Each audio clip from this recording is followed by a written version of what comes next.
is the Jesse Kelly Show, another hour of the Jesse Kelly Show on a wonderful, wonderful Tuesday. We've got about a half hour from now, we have Daniel Turner coming on.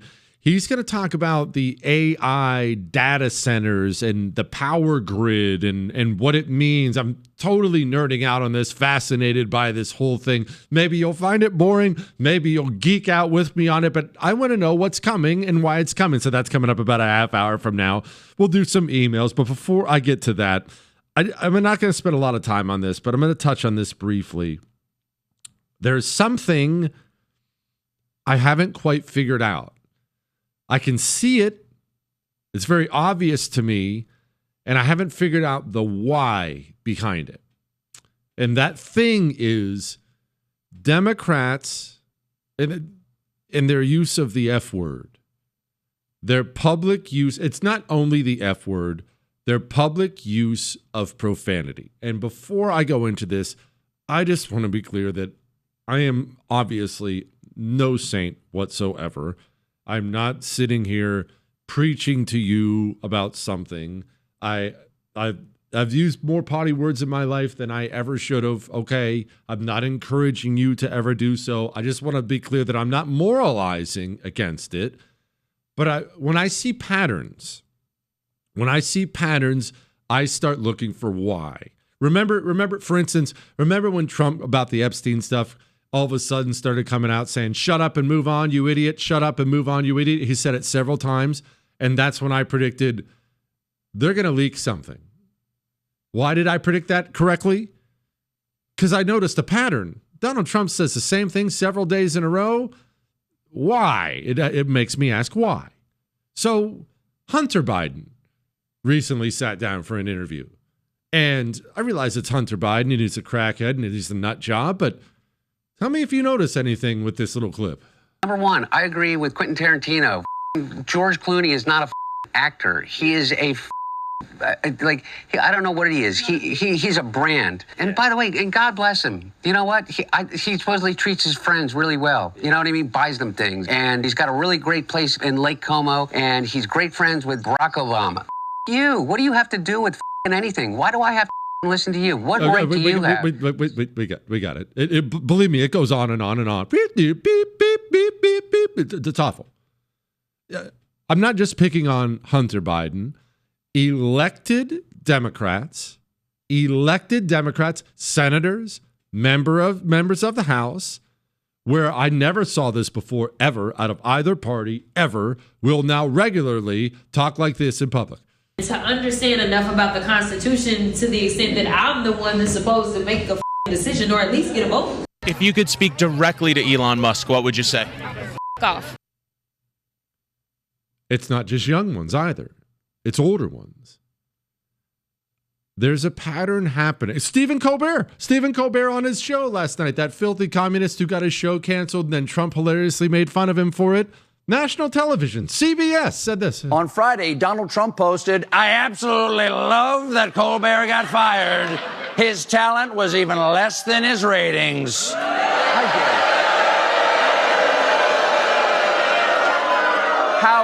How dare you, sir? Would an untalented man be able to compose the following satirical witticism? Go yourself. Comedic genius Jon Stewart, this is from Not the Bee, sings the F word for a full minute to react to Colbert's show getting canceled. I am not even sure I should have done this little segment because I don't have an actual answer. But something is happening and I can't figure out why. When all the animals start speaking the same way, doing the same thing, there is a reason for it. I don't know whether this is what I suspect. Okay, this is just a suspicion. I don't know. Democrats understand, multiple Democrats have come out and explained that normal people, working class people, have left them. They are now the party of the rich urban elite. They just are. If you are in a rich urban elite population center, that's going to be heavily Democratic. But anywhere outside of that, working people, even unions, are leaving the Democrat Party in droves. They know they have a problem there. They don't know how to fix it. So when you're Dome and you're running for president and you roll Tim Walz out there to try to make sure white people don't think you hate them as much as you very clearly do, and he goes hunting and can't seem to put rounds in a shotgun, it was embarrassing. It was embarrassing, but it's clear what they were doing. Hey, normal guy, I'm not a dirty communist who hates you. Look at me pheasant hunting. It was embarrassing. I think maybe in kind of an ugly bit of a crass fashion, I think maybe this renewed use of a bunch of potty words by elected officials and powerful people, I think maybe it's an effort to let construction guy know, to let union guy know that, hey, I still care about you. And if you can't drive that home with your policies and every single day you're explaining why white people suck, you try to do that by saying the F word because you assume he says the F word when he's out there working asphalt. That's my suspicion. I don't know that that's true, but I know this. I'm only 44. I swear I know I may look 64, but I'm 44 years old. Never in my childhood and for most of my adult life do I remember a politician saying a cuss word in public. And if they did, it was always and it wasn't even a super bad one. They might get caught saying it privately. They might get quoted saying it privately because they're human beings and human beings say things when they stub their toe. Not that I would ever do something like that. But publicly, they'll put these things out on social media publicly. I'm not sure I know why. Anyway, let's do some emails tonight, shall we? Dr. Jesse, too often we hear the argument that illegal immigrants are needed as farm and hospitality workers. Those working in these fields have already been here for decades. Why do we suddenly need 20 million more people? It's not that Democrats think we need farm workers and people to pick the strawberries. Remember what I tell you about communists? How they use your values against you because they don't have values, none that you would recognize. That gives them complete freedom, complete moral freedom to take whatever values you have and use it against you. However, they don't share your values, so they may think they know what your values are, but they can't ever be sure because they don't share them, right? They don't share them. So what do? If I'm trying to use your values against you and I don't share your values, so I don't share your heart, what do? Well, I try a bunch of different things. If I can't quote the Bible to you, hey, Jesus said, if I try that and it doesn't work, okay, well, dang it, I thought that was going to work. I'll move on.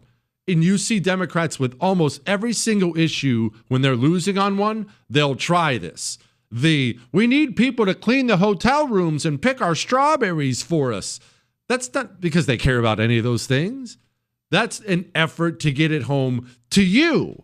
It's not only hey, don't you like strawberries? It's also there's a little threat built into there. Hey, don't you like strawberries? And if we don't have Pedro doing it, you're going to be out there in the fields breaking your back. Do you want to have to go break your back in the fields? Of course you don't. Just let Pedro do it and all of his friends. That's the message. It's a message trying to use your values against you, trying to sell you on why you want cheap strawberries, while at the same time, a little threat built in. You don't want to clean hotel rooms, do you? As if that's something we can't do. That was the first job my sister ever had, was cleaning hotel rooms. As if American citizens of every color can't pick strawberries or don't know how to work physically or work with their hands. That's crazy. But that's all it is. None of it is based on facts or reality or how they really feel on something. Everything is an effort to weaken your defenses. Whatever way they can do it, they will do it. If they quote the Bible and it doesn't work, They'll move on and mention the strawberries. If that doesn't work, they'll move on and mention something else. Or then they'll mention something else. And then they'll mention something else. They'll just shift from one argument to the next. And it's not because they believe in a single one of these arguments. It's all in an effort to weaken your defenses to them. Period. End of story. Now, let's do some more emails. Before we do that, though, I want to touch again briefly on this Rear Admiral Buttigieg scandal from the Department of Transportation, because Sean Duffy came out today and said something.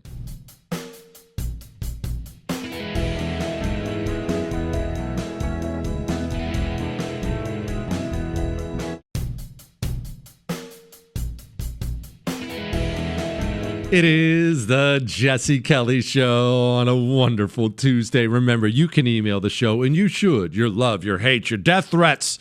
Email your Ask Dr. Jesse questions, whatever, into jesse@jessekellyshow.com. So I mentioned this story a little bit yesterday about Pete Buttigieg, the Rear Admiral, and how he took in all this money because he was the head of Department of Transportation, and he used it on things that are not okay.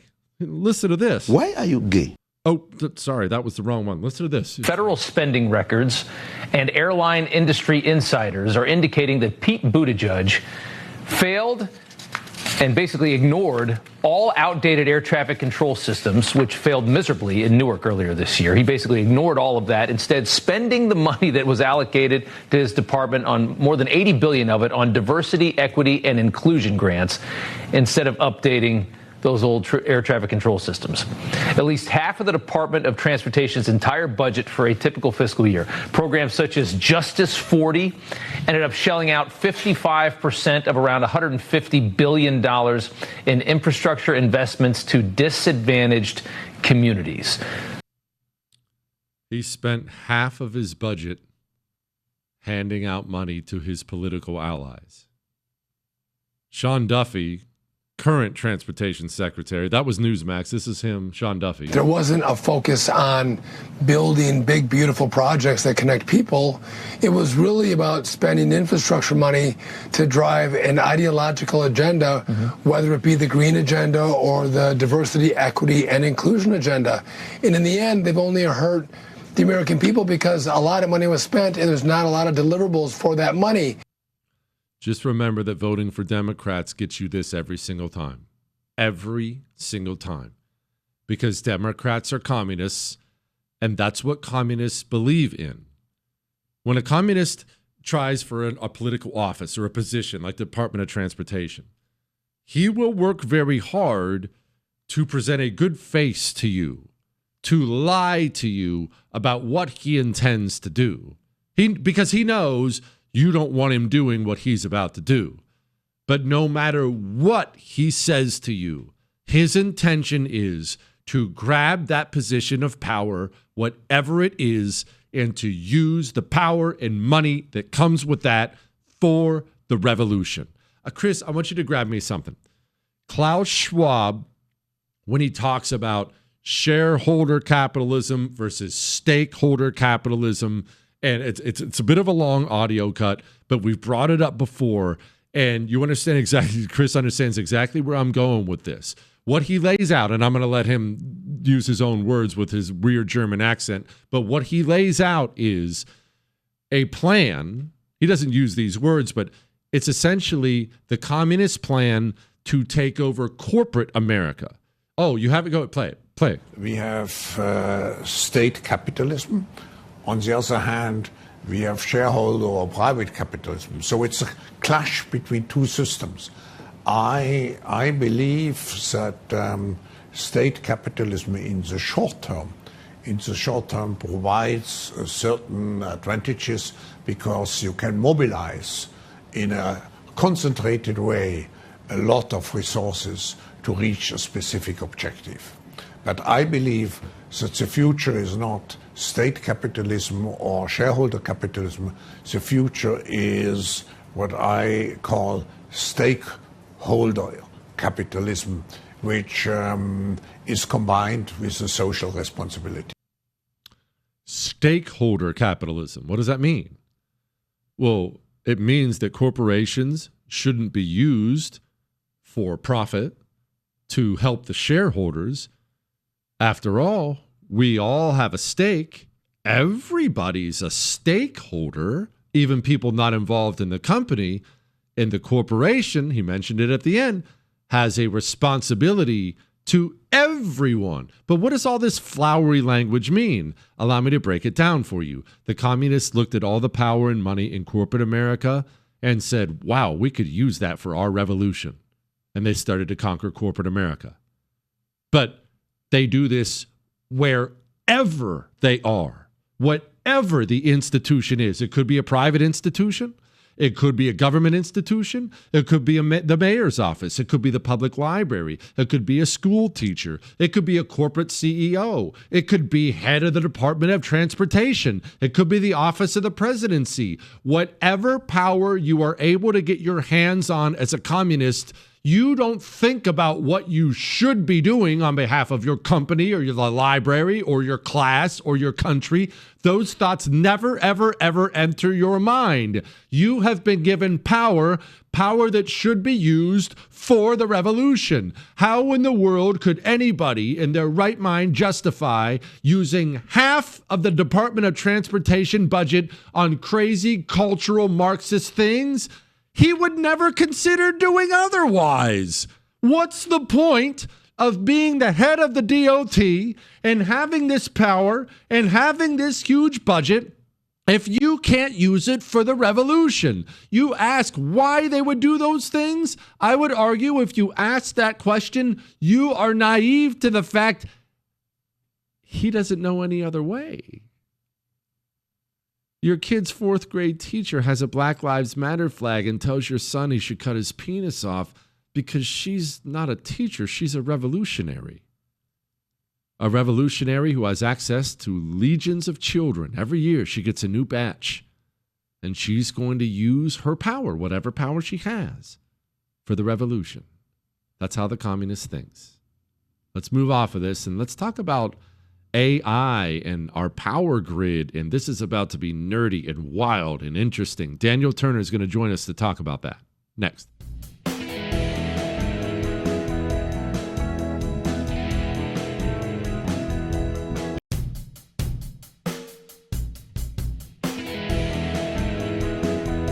It is the Jesse Kelly Show on a fantastic, wonderful Tuesday. And joining me now, as promised, is my friend, you know him well, Daniel Turner with Power the Future. First of all, Daniel, before we get into your report and all that other stuff, an Italian sub, there's a debate here in the Jesse Kelly Show team whether an Italian sub should be hot and toasty and melty, or whether you should eat it like some kind of a barbarian, cold. What say you? Well, I think you've biased my answer with your language, but no. A classic Italian sub, I would eat. I would not eat hot. I would eat it cold. Yeah. Why? If What's I'm your doing problem? like a chicken parm sub, of course. Like I want the cheese melted. I want the chicken cutlets hot. I want the sauce hot.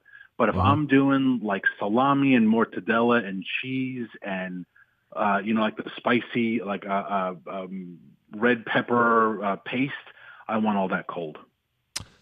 So when you eat a cold Italian sub, you say to yourself, "Thank God this cheese isn't melty." Is that what you say?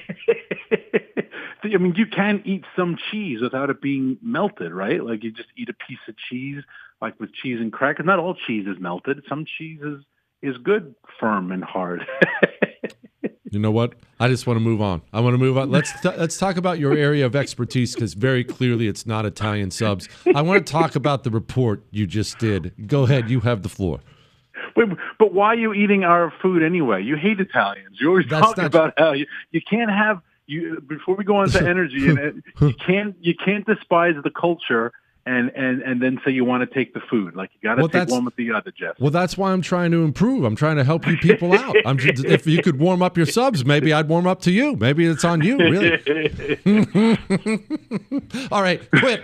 Focus on energy. What report did you put out? How bad are things, or good are things? No, things are good, but we have a very bright future, but we got to do a lot of stuff first. And the report that we put out, which you can find on powerthefuture.com, is about artificial intelligence and the future energy needs that we have for it. And this is some serious undertaking that we have, right? Your average amount of electricity that we use as a country needs to more than triple in the next couple of years if we're going to power all of these data centers. And what we're doing is we're building these data centers left and right, and we're not building the infrastructure to support them. So let's make a comparison. Not sure where you and your listeners live, but we all know about suburban sprawl, right? That the council gives permission to build 8,000 homes down this road. It used to be a field, and now there are 8,000 homes. But you know what they never give permission for is they don't widen the road, right? They don't change the intersections. And then suddenly what used to be a little country lane is now like a traffic jam. And you scratch your head and say, what the hell happened here? Like, how is it such a disaster? And it's a disaster because there was so much excitement about building 8,000 homes. But building roads is boring. Building sewer and water lines is boring. Electricity. Let's build the homes, right? That's the exciting stuff. That's what we're doing with AI. We're building data centers because there's so much money in data, and we want to be the AI capital. Texas wants to be the AI capital. My home state of Virginia wants to be the AI capital. Pennsylvania just had that monster event last week with President Trump, but they want to be the AI capital. So everybody wants AI and data centers, but no one is building the boring infrastructure part.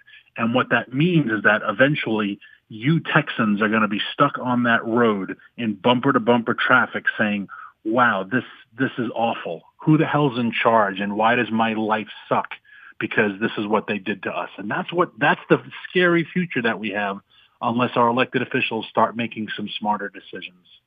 I already say that to myself every day that I come to work with Jewish producer Chris, but that's another story entirely. Can you help me explain, before we get on to the power portion of this, as best you can, Daniel, because you know I'm an idiot and I don't know anything about technology, AI. I have an understanding of what it is, generally, and I understand it's big and growing. I get all that. Yes. But how big are we thinking this is going to be? Is it going to be everywhere? What do we think this is going to be? I think for those of us of a certain age, which I know you are because you remember life without the internet, right? I mean, it was coming about when you were a kid and I was a kid, but we do remember a time before we went online. We remember a time that our parents said they went to the travel agent because they wanted to buy a ticket, right? Before we shopped online. There was that beginning of the internet. There's that funny video of Katie Couric and Brian Gumbel on the Today Show, and they're saying, what is internet? Like, can someone explain what internet is? No one knew what the hell it was, but those people who did, who were all multi-billionaires now, those are the Bill Gateses of the world, right? They knew what it was going to be, and they tapped into it. And now we all know what the internet is. That's exactly where we are with AI. We know, kind of have an idea. We're not positive, but those people who know how big it is going to get. And that's why these stocks like NVIDIA, that's why these governors are trying to get the AI in their area first, because they want to dominate this market and make a lot of money. Okay, so help me explain. Let's say I'm Governor Greg Abbott of Texas. Not a fan, but that doesn't matter for the purpose of this question. Let's say I'm Governor Greg Abbott of Texas, and I want AI in Texas. If it's going to strain my power grid, which it sounds like you're saying it's going to, huge. What does it benefit me, Governor Abbott of Texas, to want it here? Because the companies that are building these data centers, like Microsoft or like that monster Tesla facility that is, I think it's outside of Austin. I'm not positive where it is in Texas. That is all money, right? These data centers have to be built. So they are buying land. So landowners want it. They are buying enormous amounts of construction material. So construction companies want it. And then they're paying premiums to the state, right? They are residents, and so they are paying enormous corporate taxes. And so the state is making a fortune, and they don't have all the people. And that's the one advantage of it over regular construction, right? If Amazon wants to build a fulfillment center in town, big, huge monster building, but there are trucks coming in and out and thousands of people coming in and out. And you can see how the residents are like, I don't want this fulfillment center down the block. For me, it's going to be a monster traffic. AI data center Once the construction's done and all those computers are hooked up, what are there, like just two nerds who are making sure the lights stay on, right? So that you don't get all of the traffic footprint, and that's actually very attractive for communities. But your average data center is the equivalent of 100,000 homes in terms of electricity and in terms of water. So my beloved governor, Youngkin, who I have a problem with as well, has bragged about how a third of the AI data centers in America are now in Virginia. We have added 23 million people, the equivalent of 23 million people in terms of water consumption and electricity consumption to Virginia, and done absolutely no upgrades. And Daniel, so, let me, sorry, I may end up keeping you on it if you have time, because I have more questions, but why do these AI data centers use so much water? You said there are two people there. Do they both have digestive problems? What's the deal? Cooling centers, because these machines generate a lot of heat, and they use it for cooling purposes. Okay. And so, like, these centers are the air conditioning and the cooling of the water towers is very, very cold rooms, and it uses a tremendous amount of water, huge amounts of water. Like I said, the equivalent of 100,000 homes. Okay. I asked it because I know water is, at least in many parts of the country, in short supply, and states are trying to figure out how to get that. Can we use salt water? So no, because salt water corrodes. So it's fresh water. Now, I mean, if I were president, I would be building huge desalination plants like you see in Israel. But that's another conversation. But everyone on the coast, I would be building them left and right. I'd be building huge pipelines from the Rockies, I'd be very concerned about water on a national level. But again, those are boring. Like who wants to talk about water? We want to talk about building. And so that's where we focus all on these exciting new things, and the boring infrastructure part is what gets left aside. We had not a lot of rain last year in where I am in rural Virginia. This year we've had a ton. This year it has rained non-friggin' stop. Last year, hardly any rain. And everyone said, wow, we're also in a drought. Rivers are drying. I was like, well, maybe, but also we have the equivalent of 23 million additional Virginians consuming water with all the data centers we've built. Has anyone factored that into why, wow, my pond looks really low. Wow, my stream is really low. Yeah, because it's all connected and the data centers are getting priority. How about that? He is Daniel Turner with Power of the Future. We're going to be right back as I have questions about what makes up our power grid. What do we need for this AI stuff? Competing with other countries. I'm totally nerding out on this. I'm going to be so technologically smart after this, Chris. Don't shake your head. I'll be smarter than you are.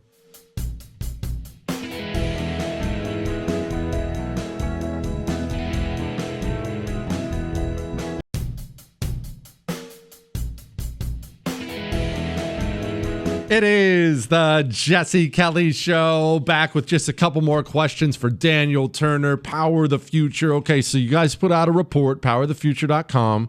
You put out a report that we need more juice. We need more power because AI is coming. We have big data centers.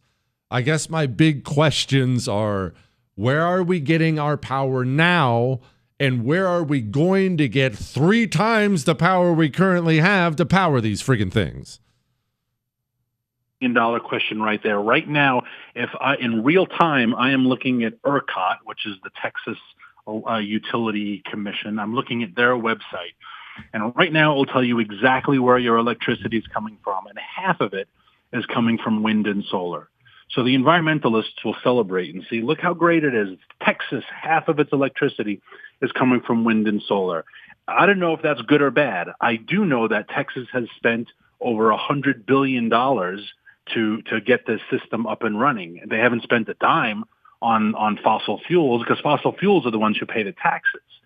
I also know that Texas's utility rates have gone up around 30%, way higher and way faster than the average American utility rate.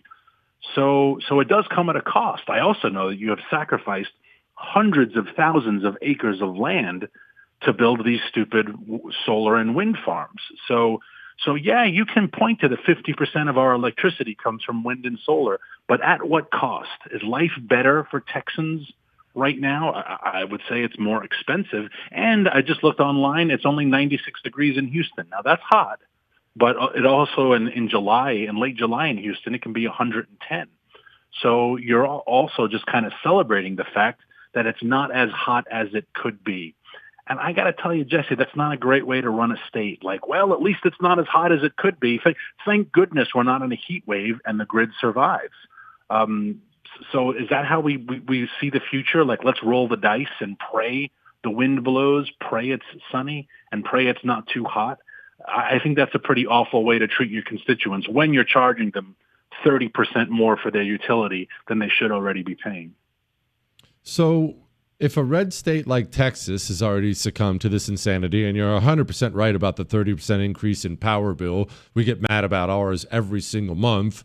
So if a red state like Texas is shifting away to crappy power that doesn't work and it's more expensive, at the same time we need to be tripling our power supply in this country, that sounds to me like we're heading towards a cliff. It does, and I think that's why it was so important in this one big, beautiful bill, despite it being far from perfect, is that it ended the subsidies for wind and solar, which people went bonkers over. Because as long as government is giving out free money, why don't we all build a solar farm, right? If the government's paying you, sure, I'll be in the solar business. I'll be in the wind business. And so getting rid of those subsidies will force this industry to stand on its own 2 feet. At the same time, it's going to mean these industries are going to make life even more expensive for Texans because the federal government isn't picking up the tab anymore, right? The Biden administration knew that Republicans, just as much as Democrats, like free crap from Washington, D.C. And a lot of Republicans were suckered in with free crap. But that's not the way we can run our country. Lord knows that we can't run our energy industry this way. And it's also, I think, why the president and his energy team have emphasized fossil fuels and they've emphasized nuclear. And you've seen executive orders on all of these areas because they have small footprints, they are reliable, they don't depend upon the weather, and we have them in abundant supply, and they don't require tax dollars to keep them afloat. So if we want more, we need to build more, reopen every coal plant. Texas has shuttered, I think, 7 enormous coal plants in the last 5 years. Tell Greg Abbott to turn them back on. If they haven't been dismantled, just put the things back online and wait till you see how your electricity bills fall. That requires a lot of political will, and Greens are paying the governor to not put them back online. Of course, it's climate change, but that's just a load of crap. All it is that they're in the wind and solar business, and they want the business now. Do you at least put banana peppers on your Italian sub? I mean, cold or hot? Absolutely. You do? Okay. Yeah. Well, that's something. Well, that's something. Yeah. He is Daniel Turner, Power the Future. Thank you, my friend. I appreciate you very much. God bless you, Jesse. Hey, Chris. Are banana peppers kosher? I want to ask before I said they are. Okay. Well, I don't know.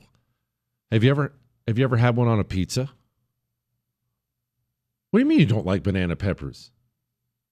Yes, they do taste good. It's one of the best peppers out there. Corey, you like banana peppers. Of course, Corey likes banana. Who doesn't like banana peppers? Are they too hot for you? That's probably what it is. Banana peppers are too hot for Jewish producer Chris, and now we just exposed him here on the show.